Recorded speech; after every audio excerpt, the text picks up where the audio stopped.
Greetings, friends. My name is Paweł Sztermach and I'm glad to present for you the new episode of our daily wrap-up series. The World Economic Forum is underway in Davos, Switzerland. Today, the president of Ukraine, Volodymyr Zelensky, is speaking at it. The war of Russia against Ukraine is one of the most important topics of the forum. After all, this war shook the world economy.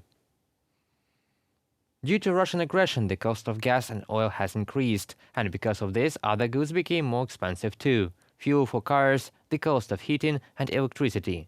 Oil, in turn, is used to make almost everything in the modern world: gadgets, furniture, medicine, food, not to mention the more obvious gasoline and plastics. Therefore, Russia's attack became one of the most significant factors affecting the economy. The stated problems mostly concern the residents of Europe, but in Africa and Asia there is a different problem. After all, Ukraine exported grain in order to feed 400 million people around the world. Now, due to the war, these volumes have significantly decreased, so the number of people on the verge of starvation has increased from 276 million to 350, noted the executive director of the World Food Programme, David Beasley. Just look at how many negative consequences are caused by the actions of one state. So maybe it should be stopped. This was also said by the leaders of the countries providing aid from the first days of the full-scale invasion. They call on the allies not to delay and to provide the necessary weapons to the Ukrainian army as soon as possible. Thus, Poland has already handed over 260 Soviet T-72 tanks to Ukraine, and now plans to deliver at least 14 modern German-made Leopard 2 tanks. The president of Poland told about this at the summit in Davos. Andrzej Duda hopes that Berlin will agree on the transfer of this heavy equipment, because modern weapons are extremely necessary to stop the Russian offensive. And we are trying to organize a bigger support for Ukraine. So we hope that there is a few partners, a few allies who will give tanks to Ukraine, Leopard tanks, Challenger tanks from Great Britain. Yes, and so we hope that producer of the tanks, Germany, will also participate in this. Yesterday, former National Security Advisor of the US President Henry Kissinger once again spoke about the Russian-Ukrainian war during the World Economic Forum in Davos. Kissinger's speech this time is more complimentary to Ukraine than at last year's forum, when he called on Kyiv to give up the occupied territories to Moscow in exchange for peace. This time, Kissinger supported Ukraine's membership in NATO and emphasized that he had revised his previous position regarding the need for a neutral status of the country. The change in tone regarding Ukraine indicates a shift in the consciousness of a significant part of the American political class in favor of more active support for Kyiv. These changes became possible thanks to the heroic resistance to the aggression by the defense forces and the entire Ukrainian society. Yesterday, Olena Zelenska also spoke in Davos. As befits a First Lady, she spoke about humanitarian topics, climate change. But we Ukrainians know that Olena Zelenska will always talk about war and providing us with military support. After all, only the end of the war will allow more attention to be paid to humanitarian issues. Olena Zelenska presented Ukraine's peace formula in Davos, emphasized how important it is to stop the aggression and bring him to justice. How does the world want to achieve climate neutrality if so far it hasn't even stopped the burning of entire cities in Ukraine? This is what Russia is doing with its artillery, with its missiles, with its Iranian drones. And you know that the Russian aggression was never intended to restrict itself to the Ukrainian borders. This war can go further and it make crises wider if the aggressor does not lose. In her speech, Olena Zelenska also emphasized that the civilized world should prioritize helping Ukrainians in their resistance to Russian aggression and work together to end the suffering of peaceful citizens. But what is more important, Olena Zelenska handed the letter containing the Ukrainian peace formula to Chinese leader Xi Jinping. Let me remind you that China is one of the few countries that has not limited political and economic relations with Russia yet. I would like to talk further about the peace formula. After all, it helps restore Ukraine's territorial integrity and respect for the UN Charter. While the world aspires to the new rule of law, Russia continues its barbaric policy of the rule of force and grossly violates all its international commitments. Ukraine is sharp-eyed in its vision for just and sustainable peace. Ukraine's President Volodymyr Zelensky presented the peace formula of 10 steps, which will put an end to Russian aggression. Implemented one by one or simultaneously, they can restore peace and security for Ukraine, the whole of Europe and the world. The formula provides for the restoration of sovereignty and territorial integrity of Ukraine within its internationally recognized borders. As Russia's full-scale aggression on Ukraine nears its first year, we still hear unrealistic suggestions on the need to engage in peace negotiations with Russia as soon as possible. They ignore the fact that at the moment, Russia does not propose any meaningful talks and remains focused on destroying Ukrainian military. The peace at any cost camp ignores not only the reality of Russia's genocidal war, but also the past experience of failed peace negotiations with Russia.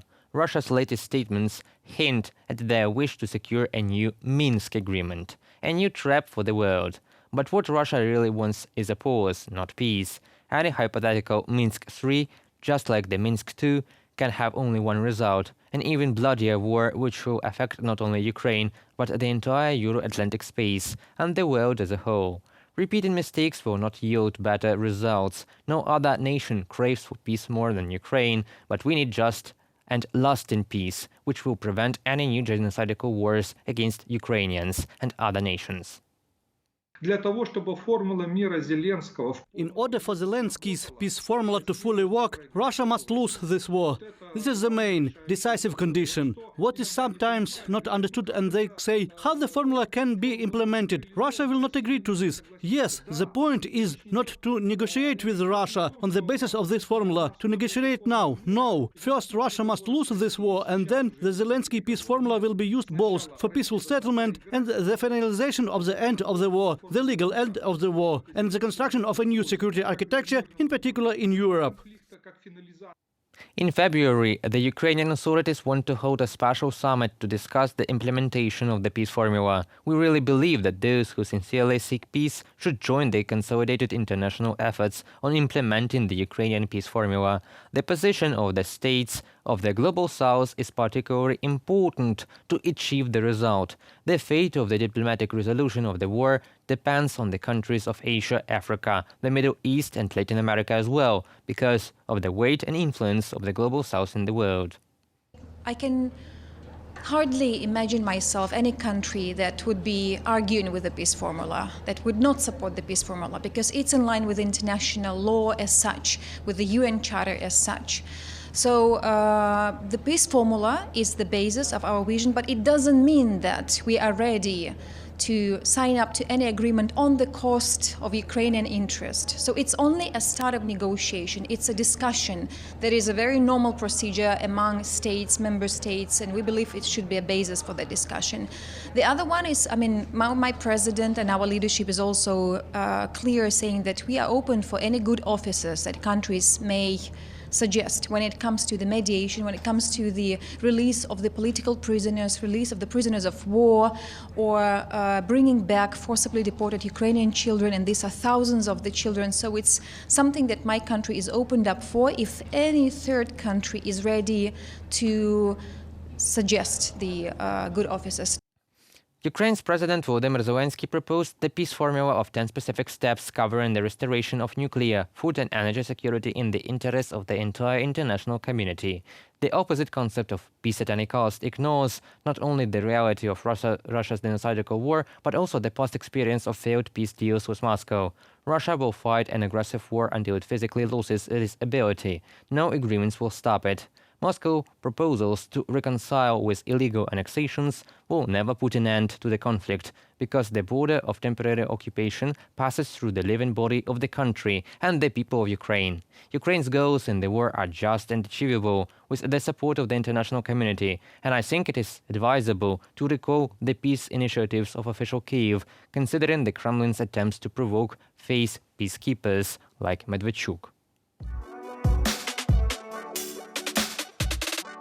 The politicians of the Kremlin begin to prepare for the presidential campaign, which is scheduled for 2024. The Russian newspaper Kommersant writes about this, citing sources close to the presidential administration in the Kremlin. And I will note that there are many people in Putin's entourage who can take his place after his death or losing power. So far, the head of the Kremlin does not allow succession and keeps all partners at an equal distance.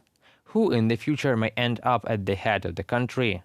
Nevertheless, in Russia, every day there are more and more signs of a struggle for the throne in the Kremlin. It is most likely that the main players in the Game of Thrones will be the clans of the Russian elites, these and both security forces and representatives of the great businesses. Someday Putin must realize that he is losing. He has already lost this war, and exactly at the moment when he realizes he may want to leave in order to. That's how he now changes Surovikin for Gerasimov. In the same way, he wants their successor, not he, to be responsible for their defeat. I would like to note that the presidential elections in Russia will be held in March 2024, and in order for Putin to be re-elected there, the constitution was even changed in Russia. By the way, there is anyone who believes that he can lose the election. Let me remind you that Putin has been in power in Russia since 2000. For 4 years, he was the prime minister, not the president, but all the same, he made all the decisions himself, no matter how Medvedev wanted otherwise. At the same time, the re-election of Vladimir Putin as president will mean the preservation of war until at least 2030. For various reasons, he is unable to start peace negotiations, and Ukraine's allies are seriously ready to prevent Russia from winning. The Russians, who count on the end of the war within 1 to 3 years, will find that they will have to live in the regime of special operations until almost old age. Mass disillusionment with the possibility of an end to the war in the near future can be a trigger for anti-government and anti-war demonstrations. So